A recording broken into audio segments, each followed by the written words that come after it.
प्यारे बच्चों, आज हम कहानी सुनेंगे पंचतंत्र की कहानियों में से एक कहानी चतुर खरगोश की। तो चलिए शुरू करते हैं। बहुत समय पहले की बात है। एक निर्दयी शेर जो जंगल का राजा था, वो अपने भोजन के लिए कई जानवरों को मार देता। जंगल के सभी जानवर उससे हमेशा डरे सहमे रहते थे। एक दिन सभी जानवर उसके पास एक सुझाव लेकर गए। उनमें से सबसे चालाक लोमड़ी ने प्यार से कहा, महाराज, आप हमारे राजा हैं, हम आपके सेवक हैं। हमारा एक सुझाव है, आप बूढ़े और कमजोर हो रहे हैं, तो आप घर पर क्यों नहीं रहते? हम वादा करते हैं कि एक जानवर रोज आपका भोजन बनने के लिए पहुंच जाया करेगा। अब आपको और शिकार नहीं करना पड़ेगा, हम भी चैन से रह सकेंगे। शेर को सुझाव तो पसंद आया, मगर वो जोर से गरजा, अगर तुम जानवर नहीं भेज सके तो मेरी जितनी मर्जी होगी उतने जानवरों को मारूंगा।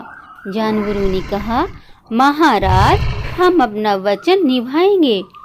उस दिन से हर रोज एक जानवर शेर की गुफा में जाता व उसे खा लेता। अब खरगोशों की बारी थी। एक छोटे से खरगोश को जाने के लिए कहा गया। वो बहुत ही चतुर था। उसे ये बिल्कुल पसंद नहीं था कि शेर उसको मारकर खा जाए। गुफा की ओर जाते जाते उसने अपने बचने का उपाय सोच लिया। वो वहां धीरे धीरे चलते हुए काफी देर में पहुंचा। शेर गुस्से में था और खाने के लिए छोटा सा खरगोश को देखकर उसको और भी गुस्सा आया। वो जोर से गरजा, तुम्हें किसने भेजा? तुम मेरे खाने के लिए काफी छोटे हो और देर से भी आए हो। मैं बहुत भूखा हूँ। नन्हे खरगोश ने उसको सलाम ठोका, महाराज, कृपया मेरी बात सुने। मेरे साथ 5 और खरगोश भेजे गए थे, पर रास्ते में एक शेर मिला, उसने उन्हें खा लिया। उसने कहा वो जंगल का राजा है। मैं किसी तरह बचकर निकल आया हूँ। दूसरा शेर कहाँ है? वो शेर बहुत जोर से दहाड़ा। खरगोश शेर को जंगल में बने कुएं के पास ले गया।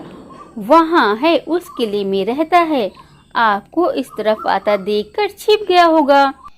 खरगोश ने एक कुएं की ओर इशारा किया। खरगोश ने शेर को नीचे देखने को कहा। शेर ने जैसे ही नीचे देखा तो पानी में उसे अपना ही चेहरा दिखाई पड़ा। वह गुस्से से दहाड़ा। कुएं से और भी जोर से दहाड़ने की आवाज आई। अपनी ही दहाड़ की गूंज सुनकर शेर को लगा कि दूसरा शेर दहाड़ रहा है। वह दुश्मन को मारने के लिए कुएं में ही कूद पड़ा।